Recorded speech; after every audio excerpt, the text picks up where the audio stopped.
that indicate that towns and villages since at least 1872, or at least since 1877, the very first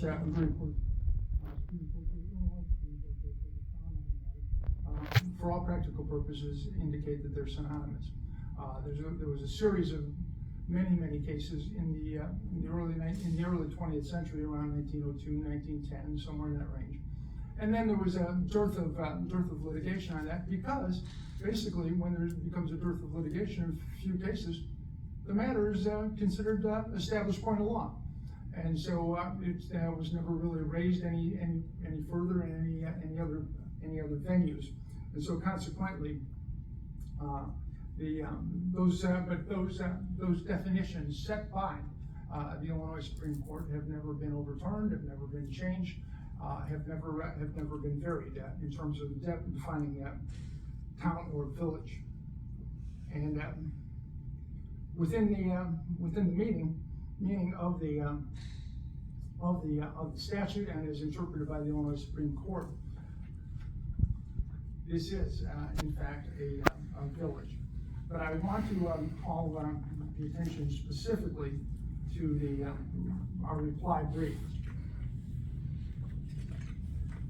In addition to that, other settled law. There's and basically Division 80 of Section 3 of the Municipal Code deals with elections and election matters, and the Illinois Municipal Code itself recognizes only 3 types of municipalities, simply 3. It's either a city, or it's in a village, or it's an incorporated town.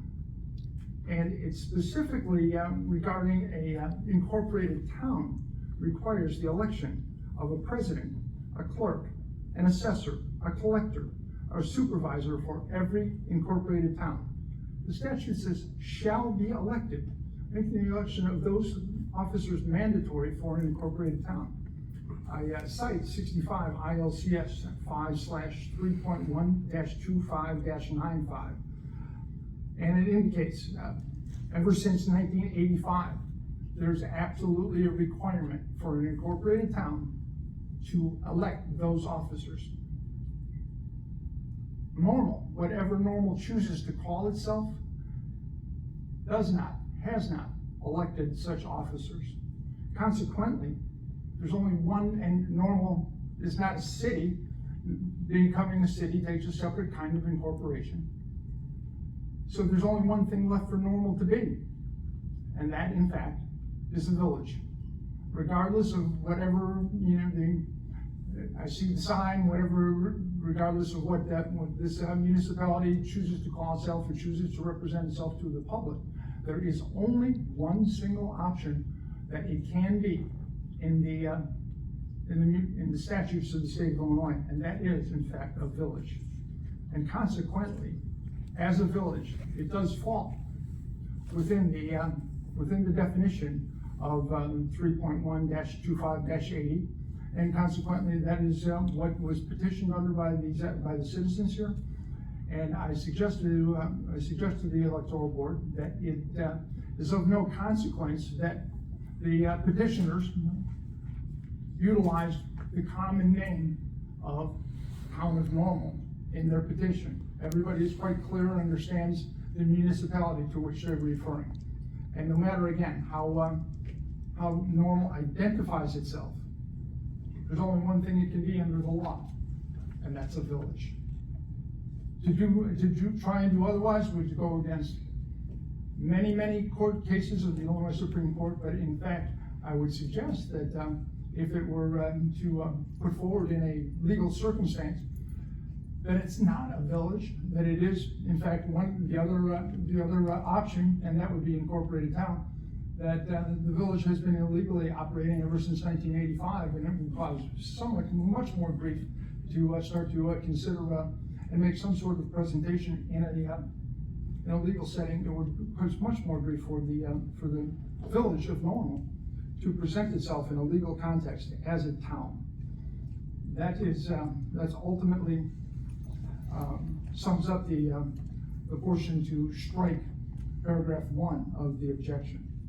Regarding paragraph 2 of the objection, paragraph 2 of the objection indicates, if you'll bear with me one moment, I will find the objection itself.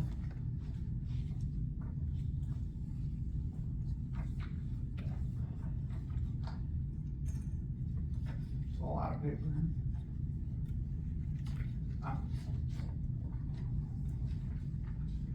Apparently, Mr. Ballot presents an alternative. He objects to the validity of the petitions on the grounds that it does not contain enough valid signatures. In our original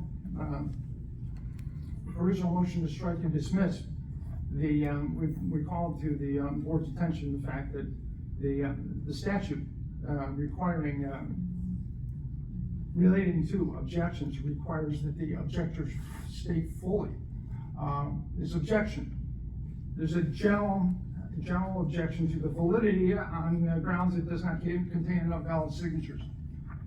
In typical, in the general proceeding of these matters, when a objector files a petition indicating that there are not enough valid signatures, it also includes an addendum and recapitulation that line by line indicates which signatures are in fact objected to and the basis upon which they are objected to, which would allow for the presentation or allow for the preparation of a petitioner to prepare properly for a records check should one be ordered. Absent an addendum and a recapitulation, there are no signatures to check.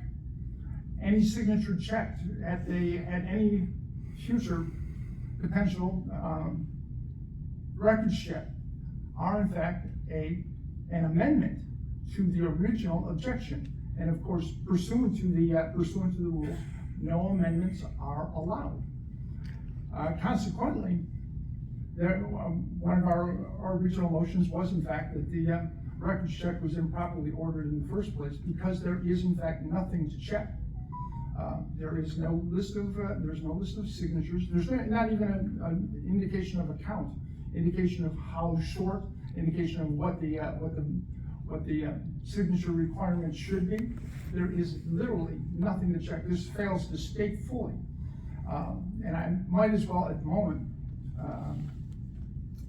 while it's not in our original motion to strike and dismiss, we might as well dispose of the situation regarding the out-of-town circulators, or at least I'll make the argument that's also in my reply brief that notes that the statute regarding circulators specifically indicates that a circulator only needs to be 18 years old and a citizen of the United States. They can be from anywhere. That's quite well settled law, and so that argument that was placed later on again as a prohibited amendment is utterly without merit. However much Mr. Ballard would love to have somebody in the neighborhood that circulating petitions, if we wish something, that doesn't make it the law, and it is not in fact the law regarding this situation regarding the circulators.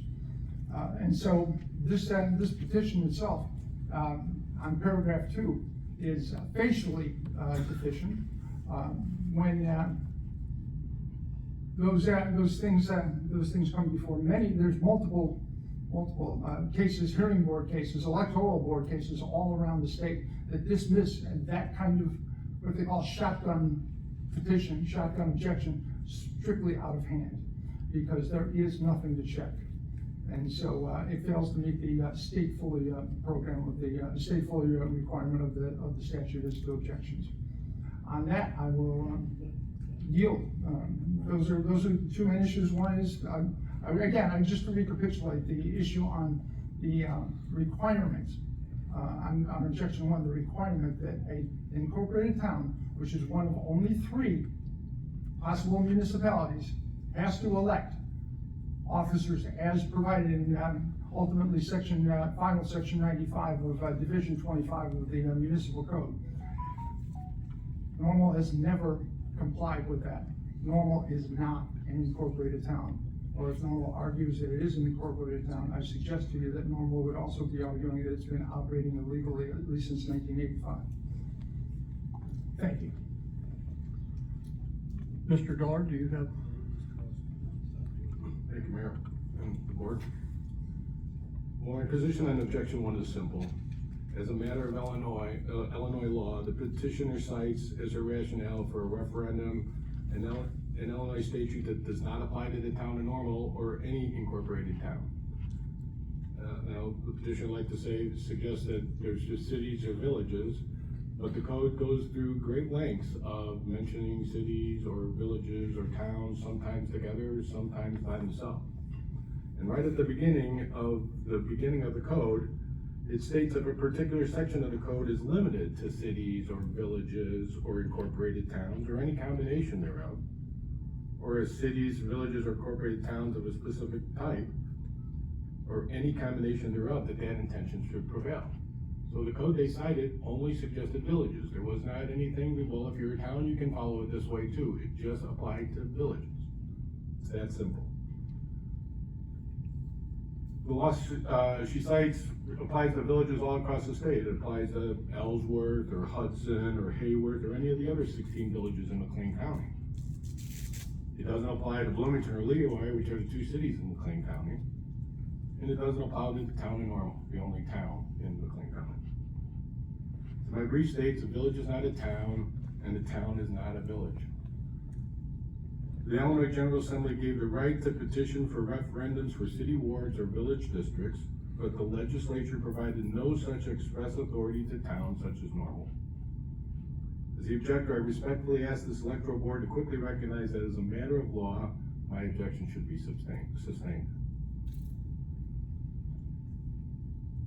To the matter of the second question, when I filed my objection, I had to state my interest in submitting the objection. And my interest was being able to vote for all 6 members of the council throughout the community. Okay. As noted in my brief, we found some serious questions articulated in objection 2, including the fact that close to 20% of all petition pages were circulated by people who don't live in Normal and who, as a result, have no interest in the manner and form of Normal government.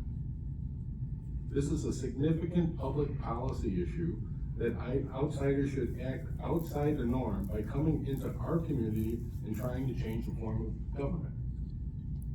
Hudson doesn't have districts, they're at large. Ellsworth doesn't have districts, they're at large. Why should people from there suggest to us that we should have districts? Besides those 34 pages, we found quite a number of questionable signatures. If you threw out the number of petitions from people from out of town, during the records check, we were on pace. Objection. This matter, none of this is in evidence at this juncture. I would agree. That being said, in interest, every time I remind the electoral board that my objection and my brief indicate that I'd be willing to end the objection of number 2 if the electoral board sustains my objection on number 1. Thank you. Do you have anything?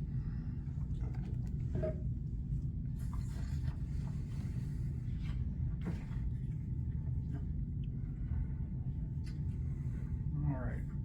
Thank you, gentlemen. As we will with issues going forward here, we will take these arguments under advisement.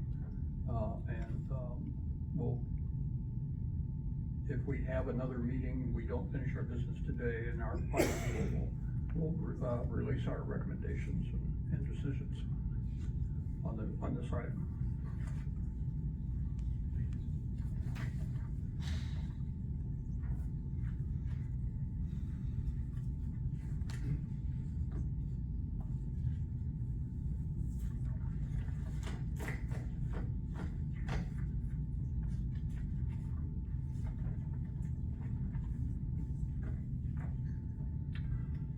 We've addressed a couple of issues.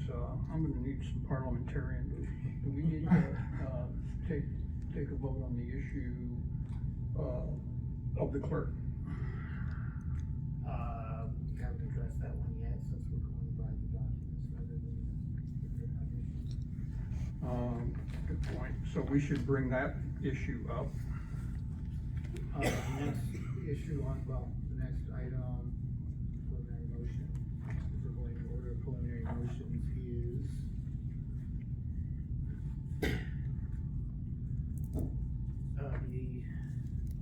If I'm I may. Objection to the records check. Yes.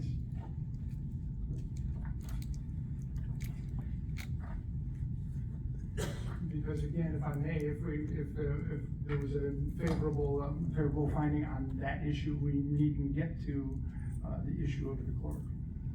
And of course, that basically indicates that while is that where we're at, Mr. Day? The objection to even having a records check? Yes, I believe you got, I guess we'll call them two preliminary motions. Right. Which is the one we just heard, the motion to dismiss and strike, and then the objection to the records check. Yes, and the objection to the records check, if we're gonna do that, is actually part and parcel of the objection to paragraph number 2 of the petition in the first place. Because the records check, there is no purpose, again, in having the record check, and while I understand the rules of procedure indicate that the board in its discretion may order a records check, but of course, that discretion is limited by when applicable.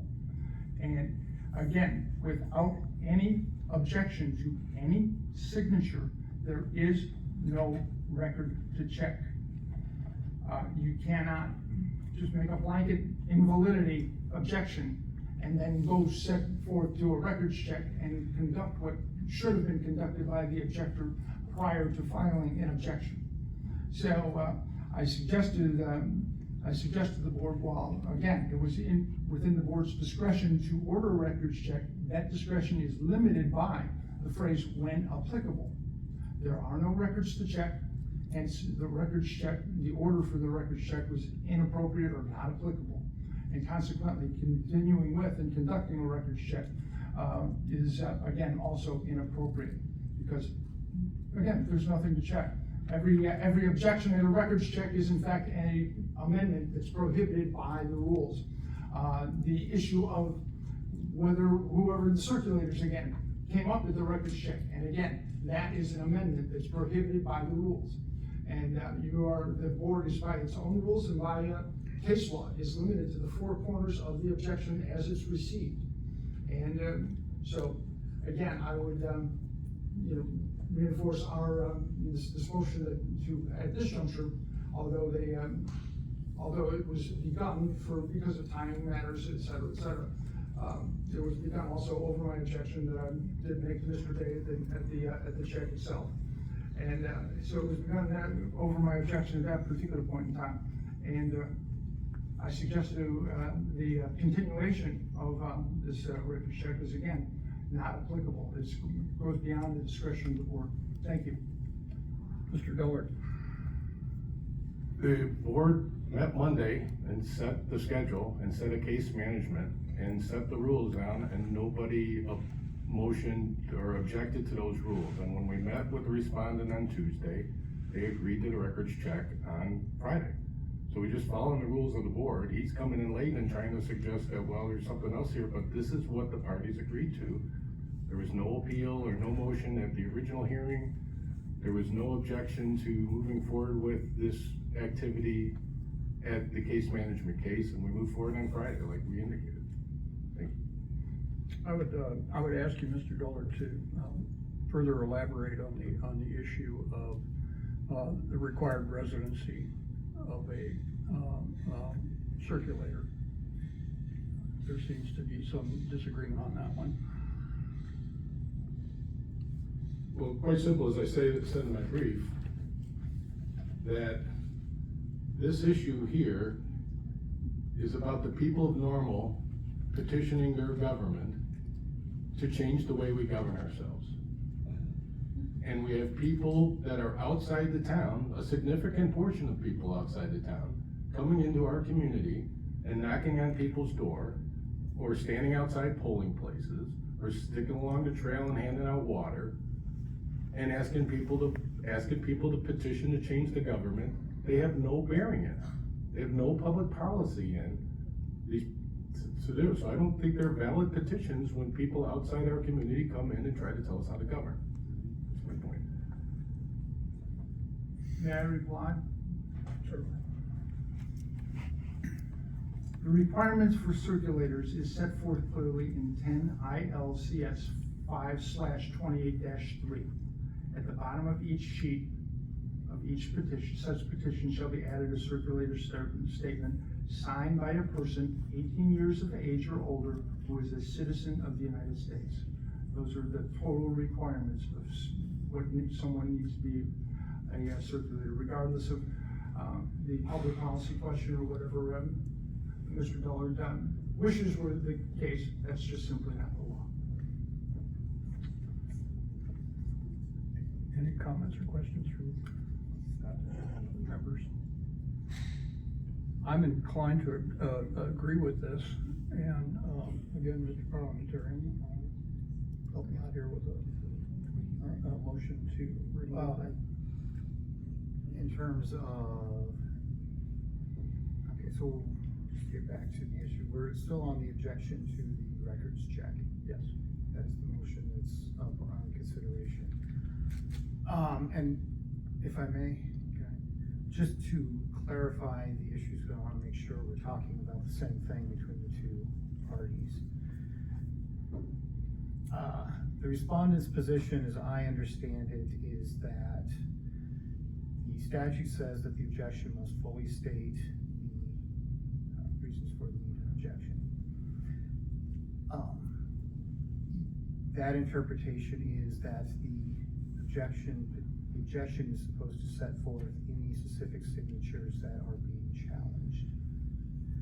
And because it didn't do that, then it's facially invalid. Is that the correct statement? I say that's a correct summary, yes, sir. And the objection, that way too many familiar sounding words in this. The objector's position is that the petition stated that it was said there was not enough valid signatures. Is that correct? That you don't have to set out the full list of what specific signatures you're challenging, that it's enough to say there aren't enough valid signatures. Well, there was no access to signatures or anything like that to check until the records check. That wasn't available to us, so I find it hard to suggest that I could provide specific objections to signatures I was not able or permitted to view. Thought that was the purpose of the records check.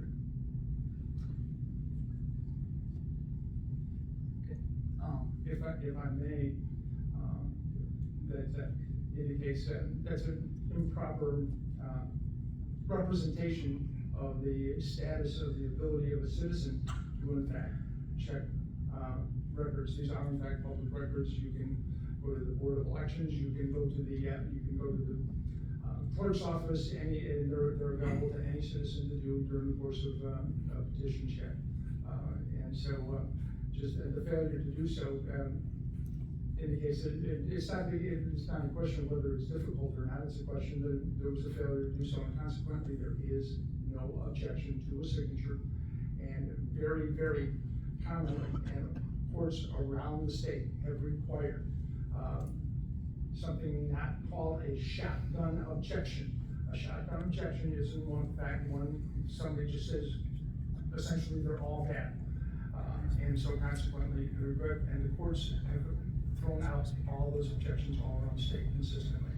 If I need to, I can more fully brief that issue, but that is the state of the law, and it's quite clear. Thank you. I would just counter that Ms. Michael is very protective of her records. And in fact, she did not even allow those records to be submitted here. We had to go to the county to view those records. It wasn't a casual drop in to let me see your records. Not available. I think at this point, under Section 7, we're going to take this under advisement and then move on to the next item. Certainly points that we need to consider and ponder and not make a quick decision. So we will take that under advisement. We don't need a motion for that. Thank you.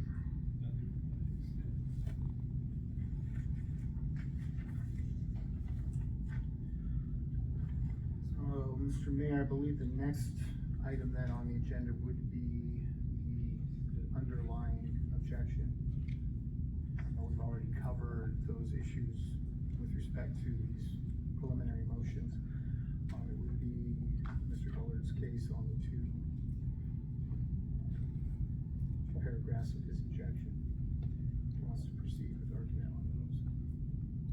Are you ready to proceed? It's gonna be the same argument we just went through, but sure. And I guess that's the question for the parties is, do we want to rehash the argument? Does anybody have anything additional to add?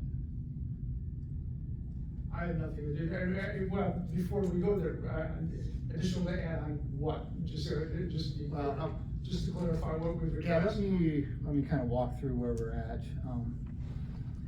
So the two preliminary motions, we've already had argument on whether the town is a village under 3.1-25-80, and we've had arguments on the sufficiency of the objection concerning what has to be objected to with respect to the signatures. Those matters have been taken under advisement, I believe. So the first issue is likely dispositive if the board issues that, or rules that the village is, or the town is not a village, then that would be dispositive of this case and would result in an order that the referendum not be placed on the ballot. If the board finds otherwise, that the town is a village, then I believe after these matters are taken under advisement, we would proceed with the second objection on the issue, the sufficiency of the objection, and proceed with a hearing on, depending on how the board rules on those additional, on that second issue, proceed with a hearing on the signatures. Does that make sense to everybody? Yes, sir. Ballard?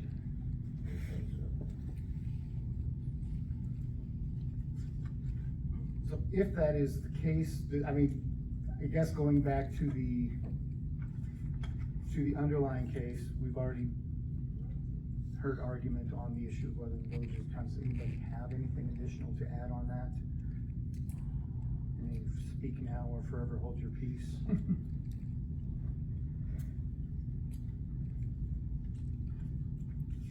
Okay. Mr. Mayor, then I would advise that since these matters are taken under advisement, that when the board reconvenes with the written order on these issues, that it can then decide the issue of the motion on the clerk at that time, depending on how the board rules with respect to the outstanding issues. So. That makes sense. It really does. I so seldom make sense, so thank you. Can you elaborate on what type of timeline you're talking about? And what's I'm sorry? what type of timeline you're talking about? That's what we're gonna have to decide here, coming up. What's our statutory timeline? Couple of days. I believe there was a Providence Day for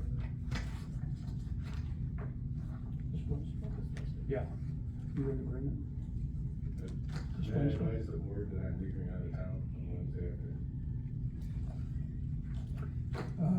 Our quandary is a lot of people are doing that this week.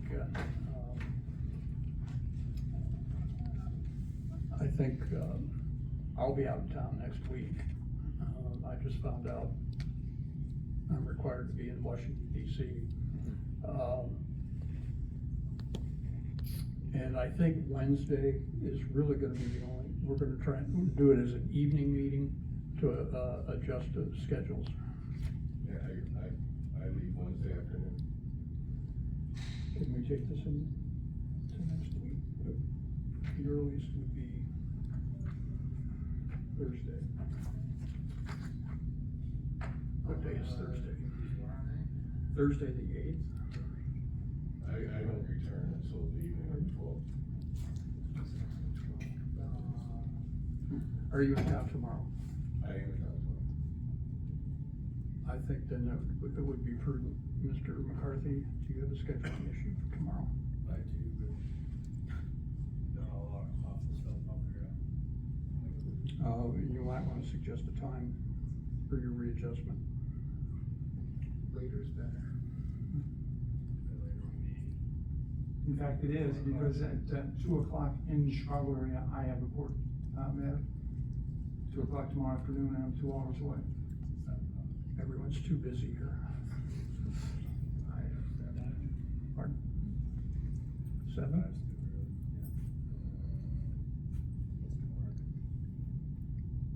Seven? You're the time rate limiting factor with your court in Chicago too. I don't anticipate court being long, but nevertheless I have to be there.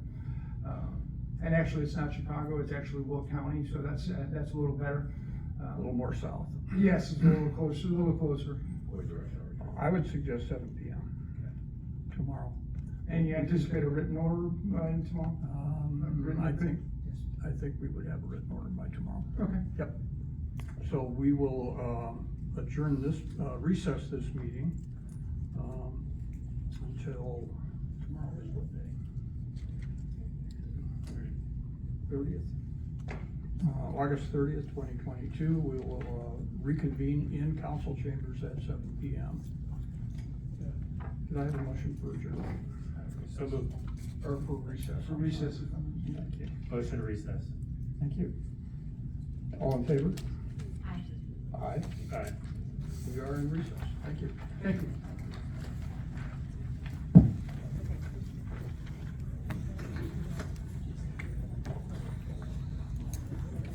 S-H. E-S-T-O-K. That's where it's all the reporters.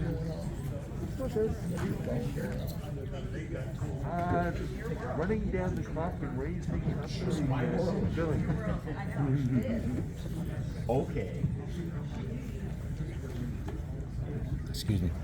Don't get my rear end.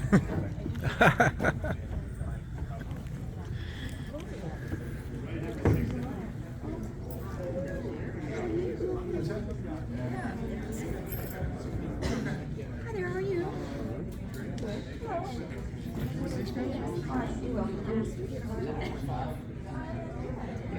Oh, your cat's friend.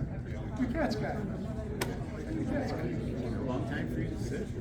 A long time for you to sit.